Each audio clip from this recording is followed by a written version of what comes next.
Non, mais après, on savait les enjeux du match. Donc les enjeux du match étaient de gagner, bien sûr devant notre public, mais en étant mesuré aussi dans nos prises de risque, parce qu'au final, le but et l'objectif final était la qualification. Sur ce point-là, je peux comprendre qu'il y ait un peu de frustration de la part des supporters, parce qu'on a réussi à marquer assez tôt dans la rencontre, et après voilà, on a attendu que cette équipe qui s'était bien regroupée et très bien organisée tactiquement puisse sortir, parce que voilà, donc c'est vrai qu'on a eu beaucoup de possessions, on va dire stériles, mais tant qu'on avait le ballon, on prenait pas de but, et puis on savait qu'à un moment donné, avec l'obligation du Soudan de gagner pour se qualifier, ils allaient ouvrir tactiquement. C'est ce qui s'est passé, puisqu'ils sont passés à 4 sur les dernières minutes, et c'est à ce moment-là qu'on a eu les occasions pour mettre le deuxième but, et ça a été fait. Donc non, c'est un match qu'on a bien géré, qui c'est jamais facile devant le public, parce qu'il y a une obligation de résultat. Mais dans la gestion, j'ai trouvé que les garçons sont à féliciter. Ça, c'est le premier point. Et puis le deuxième point, ils sont à reféliciter aussi, parce qu'on a démarré ces qualifications avec 0 point, dernier du groupe. Et ce soir, on termine premier et qualifié pour la CAN. Ça, c'est un travail qui s'est fait sur une année, puisque je pense que le premier stage avec eux, c'était au Maroc au mois de septembre, l'année dernière. Et tout le mérite revient aux joueurs. Vraiment, ce qu'on leur a proposé, si on n'a pas les joueurs qui s'impliquent à 150% à l'image de notre capitaine, à l'image des cadres de l'équipe, ça se réalise pas. Donc moi, ce soir, j'ai envie de tirer un gros coup de chapeau à mes joueurs, et je suis très très content pour eux.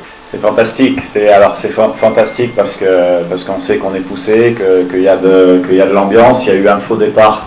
Donc ça fait aussi partie de la réadaptation mentale au niveau des joueurs, et là-dessus j'ai de grands professionnels qui jouent dans les grands clubs, donc ils sont capables de gérer ces événements-là. Mais en tout cas, voilà, on est très fiers, et c'est ce qu'on se disait dans les vestiaires. C'est le plus important, c'est que les supporters soient fiers d'être congolais derrière leur équipe de foot, et c'était vraiment l'objectif de mes joueurs. On sent une effervescence autour de l'équipe qui monte crescendo, et ça donne encore envie de faire mieux, parce qu'on est perfectible bien sûr dans notre jeu, même si on s'est qualifié ce soir. C'est pas 11 joueurs, c'est un plan de jeu. D'ailleurs, il n'y a pas de remplaçant pour moi, il y a des finisseurs, c'est-à-dire qu'il y a une stratégie qui est mise en place. Ça fait 2 fois qu'il profite du beau travail de Cédric. C'est pas facile pour un attaquant de jouer dans une interligne de 5 en 5-4-1, c'est difficile, il n'y a pas eu d'espace. Même Gaël n'a pas eu beaucoup d'espace pour les exploiter. Voilà, et donc le tout, c'est qu'il y a un état d'esprit. Il y a la concurrence, c'est vrai, mais bon, pour rebondir sur le temps de jeu, Mayele a eu pendant pas mal de temps d'arrêt, parce qu'il était en transfert entre Youngstar et Pyramide, et puis il est simplement en stage, mais le championnat égyptien n'a pas repris. Donc voilà, je pense qu'il avait 15-20 minutes à nous donner de bonnes factures, c'est ce qu'il a fait, et on est très content pour lui, parce qu'il le mérite, mais il profite également du travail de toute l'équipe. Nous, l'objectif de la deuxième mi-temps, c'était, même si c'est difficile à faire, mais c'était de donner un peu le ballon au Soudan pour qu'il vienne sortir quand même, parce qu'on avait du mal à trouver de la profondeur derrière. Donc c'est vrai qu'on a joué beaucoup plus bas, ils ont eu un peu plus de possession, mais c'était un peu l'objectif. Après, ils ont des joueurs rapides, ils sont bien organisés. C'est une équipe qui a battu le Gabon, qui nous avait battu au match aller, donc même si il faut les féliciter, parce qu'ils sont restés dans le match jusqu'à la fin, au final, voilà.